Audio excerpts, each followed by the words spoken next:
Good morning student, कैसे हो आप सब लोग। आई होप कंजर्वेशन वर्ड होता है वो दो लैटिन वर्ड से आता है। एक तो होता है सर्वेयर, जिसका मतलब होता है बनाए रखना, कीप, टू कीप या टू गार्ड, ठीक है। एंड जो कॉन का मतलब होता है उसका मतलब होता है टुगेदर। जो पीपल थे प्रैक्टिसाइज किया उन्होंने some kinds of conservation from 100 years.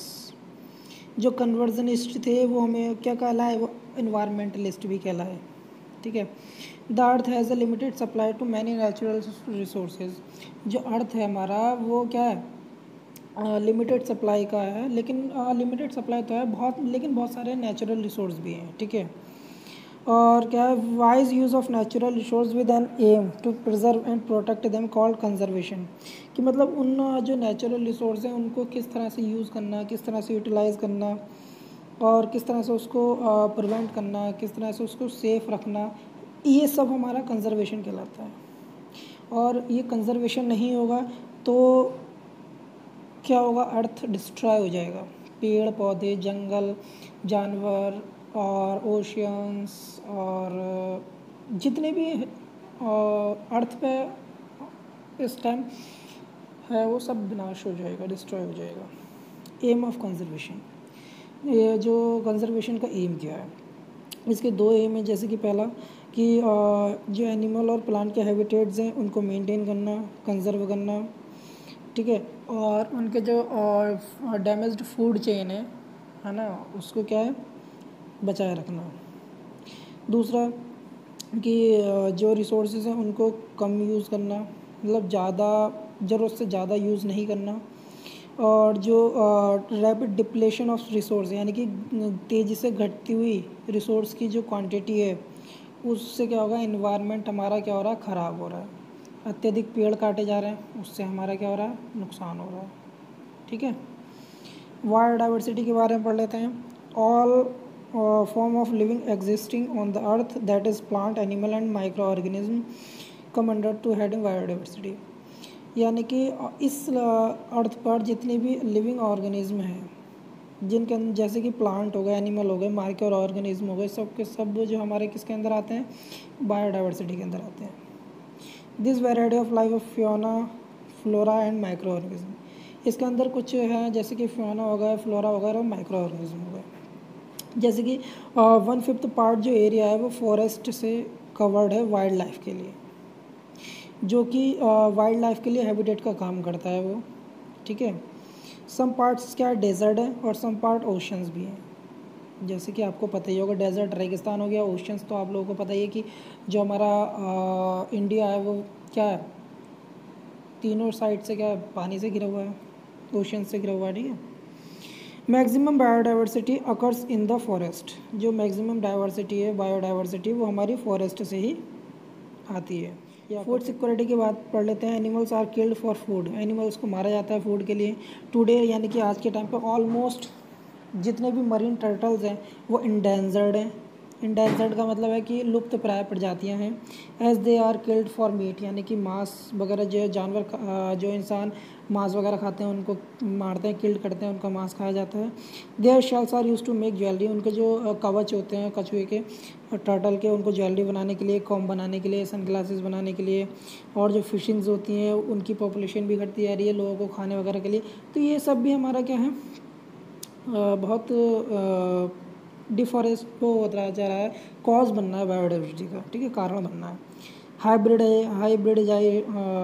Hybridisation for a better crop yield और food yield and better breed and agriculture, यानी कि एग्रीकल्चर जो है वो भी हमारा एक कॉज बनना है। क्योंकि पहले नॉर्मल जो नेचुरल चीज़ें आती थी खाने के लिए, बट वो क्या है, अब हाइब्रिड आने लगी हैं, सब केमिकल के थ्रू बनने लगे हैं, तो वो भी एक बड़ा कारण है, ठीक है। Presence of exotic species, animals and plants which do not belong to a place originally and are introduced from elsewhere are known as exotic species. The wide spread introduction of exotic species by human can also destroy our native species of endemic species in ecosystem. Animals and plants जो originally जो जिस place पर वो रहते हैं उस place पर अगर वो बिलोंग ना करते हों, है ना, कहीं और से वो आए हुए हों, तो वो एनिमल्स हमारे या वो स्पेशीज़ हमारी एक्जोटिक स्पेशीज़ कहलाती है। एंडेमिक स्पेशीज़ वो होती हैं जो कि एक पर्टिकुलर एरिया में पाई जाती हैं, यानी कि एक स्थान पर पाई जाती हैं। ये नहीं कि वो एक जोग्राफिकल रीज़न होता है कि उस जोग्राफिकल रीज़न के अंदर पाई जाएंगी वो, और वो जो है पूरे और दूसरे एरियाज़ में नहीं पाई जाएंगी। जैसे कि आपने देखा होगा, सम एग्जांपल ले लो, Asiatic lions of Gir forest, one horn rhino in Assam, Indian elephant of Kerala, royal Bengal tiger of Sundarbans, ठीक है, flying squirrels, Indian giant squirrels, barasinghas, जितने भी सारे हमारे एंडेमिक स्पीशीज़ हैं। Hunting of tigers, elephants, rhinos, leopards, whales, seals ETC for hide skins, यानी कि इन सब का हंटिंग किया जाता है। क्यों?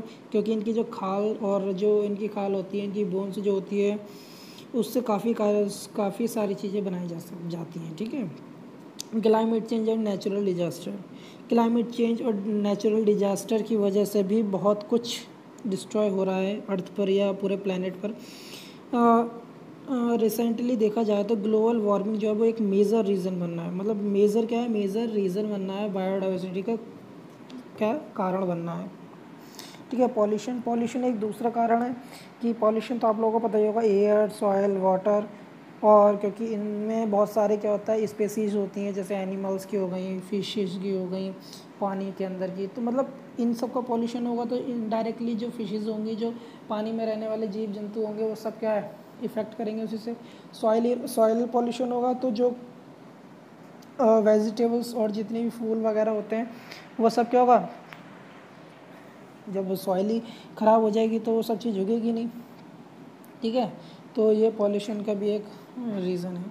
दूसरा है क्विक चेकअप, ये क्विक चेकअप मैं पीडीएफ दूंगा, उसमें होगा तो पढ़ लेना, बाकी तुम इससे खुद भर लेना। कंजर्वेशन ऑफ बायोडाइवर्सिटी, कि बायोडाइवर्सिटी को कैसे कंजर्व किया जाएगा। दूसरा तो इसके दो ऑप्शन है, पहला कंजर्वेशन ऑफ फॉरेस्ट, दूसरा है वाइल्ड लाइफ। तो फॉरेस्ट के बारे में पढ़ लेते हैं। You have studied in class 7th the importance of forest in human life. जैसे कि आपने क्लास 7th में पढ़ा होगा कि जो चैप्टर था हमारा importance of forest in human life के बारे में, ये इसका डिस्क्राइब किया हुआ है natural treasure and nature lungs, ठीक है। तो हम पढ़ लेते हैं cause of deforestation. Deforestation is clearing of forest for using the land for other purpose. The causes of deforestation के कारण क्या है, मैन मेड कॉज डिफॉरेस्टेशन, यानी कि मैन जो अपना इंसान है उसकी अपनी इच्छाओं के कारण वो वहाँ कभी बंगला बनाएगा या फिर मॉल बनाएगा, कहीं फैक्ट्री खोलेगा, कुछ भी खोलेगा, तो उसका क्या है वो उतने एरिया में क्या जितने भी पेड़ पौधे होते हैं सबको काटा जा रहा है, तो वो सब की वजह से। नेचुरल कॉज कैसे होते हैं, जैसे जंगलों में आग लग जाना, बाढ़ आ जाना, अर्थक्वेक आ जाना, और पीस्ट आ जाना, या वायरल लग जाना, फंगल हो जाना, ये सारे क्या है नेचुरल डिजास्टर है हमारे, है ना। और कॉन्सिक्वेंस ऑफ डिफॉरेस्टेशन क्या होता है, ग्लोबल वार्मिंग हो गई हमारी, क्लाइमेट चेंज हो रहा है, डेजर्टिफिकेशन हो रहा है, ठीक है। डेजर्टिफिकेशन क्या होता है कि जो हमारी सॉइल है, जो सॉइल होती है जहाँ जहाँ वेजिटेबल्स वगैरह उगाई जाती हैं, और वो सॉइल हमारी डेजर्ट में चेंज हो जाता है, डेजर्टिफिकेशन कहलाता है। ड्रॉट हो गया हमारा, डिस्टर्बिंग वाटर साइकिल, जो कि वाटर साइकिल होता है। Reduce rain and lowering of water tables, जो वाटर लेवल्स नीचे गिरता चला जाता है, ठीक है। और क्या है, removal of trees causes frequent droughts, soil erosion के बारे में बता दिया। वाइल्ड लाइफ का लॉस होना, डिप्लेशन ऑफ रिसोर्सेज का, डिप्लेशन ऑफ रिसोर्सेज का,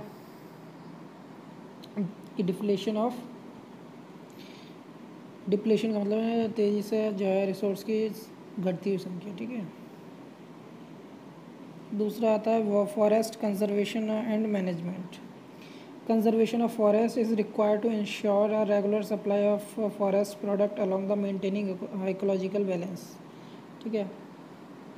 तो क्या होता है कि इसको हम कैसे मैनेजमेंट कर सकते हैं, कैसे कंजर्व कर सकते हैं, तो अगर रेगुलर ही इसको सप्लाई करें और मेंटेन किया जाए तो ये सब पॉसिबिलिटी है। जैसे forest resources should be used rationally, economically and miserly. Alternative resources of fuels wood should be explored. Biogas is a good alternative to the fuel wood. तो बायोगैस जो है वो एक अल्टरनेटिव फ्यूल का जो है काम कर सकता है अगर यूज़ किया जाए तो, है ना। और दूसरी बात होती है प्रिवेंटिंग ओवर ग्रेजिंग को कम किया जाए, और प्रोटेक्शन फ्रॉम फायर, पेस्ट और डिसीज़ यानी कि जो हमारे खेत होते हैं, जो हमने उगाया होता है सब्जी वगैरह, वहाँ कीड़े वगैरह लग जाना, उसको रोका जाए। ठीक है, एफॉरेस्टेशन यानी कि ज़्यादा से ज़्यादा प्लांट लगाए जाएँ, और जनरल अवेयरनेस फैलाई जाए लोगों में। ठीक है, ये सब होता है। वाइल्ड लाइफ कंजर्वेशन क्या होगा? वाइल्ड लाइफ का मतलब जो जंगली जानवर वगैरह वाले जो वाइल्ड लाइफ होती है। ठीक है, तो इसका पढ़ लेते हैं। Causes of wild life depletion, जो वाइल्ड लाइफ का डिप्लेशन हुआ है उसके क्या कारण है? हैबिटेट लॉस, जो कि मैंने बताया था। इनडिस्क्रिमिनेट हंटिंग जो होती है, पॉल्यूशन होता है। और जो हमारे स्पेशीज़ होती हैं, दो होती हैं, जो कि ये हमारा the international union for conservation of nature and natural resource IUCN has classified threatened species into following categories. तो हमेशा ध्यान रखना, ये आपकी इम्पोर्टेंट है। IUCN की फुल फॉर्म भी आ सकती है। ठीक है, IUCN की फुल फॉर्म पर याद कर लेना। और ये जो कैटेगरीज कौन सी है? Endangered species, vulnerable species, rare species, इसके बारे में पढ़ना है तुम्हें, क्योंकि ये इम्पोर्टेंट्स हैं। ठीक है, book contain a record of all those species of plant and animals which are under the threat of extinction of are the rare and vulnerable for extinction. ठीक है, the red data book is being maintained by the IUCN Switzerland, now this is known as world conservation union. ठीक है, तो red data book था वो maintain की जाती है किसके थ्रू? IUCN, जो कि मैंने फुल फॉर्म बताया था, जिसका जो हेड क्वार्टर वो कहाँ है? स्विट्ज़रलैंड में है। और इसको किस तरह के मतलब, और आज इसको कैसे जाना जाता है? वह है वर्ल्ड कंजर्वेशन यूनियन नाम से जाना जाता है। ठीक है, स्ट्रेटजीज़ जो हैं वो क्या है हमारी कंजर्वेशन की, वाइल्ड लाइफ की? क्रिएशन ऑफ प्रोटेक्ट एरियाज़ को प्रोटेक्ट किया जाए। ठीक है, स्ट्रिक्ट लॉ किया जाए, strict laws to regulate hunting, यानी कि जो हंटिंग की जाती है उसके लिए स्ट्रिक्ट लॉज बनाए जाएँ। कैपिटिव ब्रीडिंग प्रोग्राम्स, यानी कि कैपिटिव ब्रीडिंग्स प्रोग्राम्स को बनाया जाए। ठीक है, ये सब क्या प्रोटेक्ट एरिया कौन कौन से हैं हमारे? जैसे कि नेचुरल की जगह नेशनल पार्क है हमारे। तो a national park is a protect land areas, यानी कि जो नेशनल पार्क होते हैं वो क्या होता है कि मतलब एक पर्टिकुलर एरिया होता है, वो जो साइडों से क्या होता है कवर्ड होता है, और उसके अंदर जो हमारे जितने भी वाइल्ड लाइफ एनिमल्स हैं वो सब वहाँ पर निवास करते हैं, हैबिटेट करते हैं। ठीक है, जो जिम कॉर्बेट पार्क है नेशनल पार्क, जो कि उत्तराखंड में है, वो हमारा फर्स्ट नेशनल पार्क है, जो कि इंडिया में इस्टेब्लिश किया गया था 1936 EC में। ठीक है, और जो है आई नो कि आप लोगों में से बहुत से बच्चे जो हैं वो शायद यहाँ गए भी होंगे। ठीक है, तो जो नहीं गए हुए हैं वो शायद अब लॉकडाउन खुल जाए या कभी जाना। Jim Corbett national park Uttarakhand में है ना। वाइल्ड लाइफ सेंचुरीज़, ठीक है, वाइल्ड लाइफ सेंचुरीज़ हैं जो कि देर आर इन इंडिया में 514, यानी कि 514 वाइल्ड लाइफ जो है सेंचुरीज़ हैं।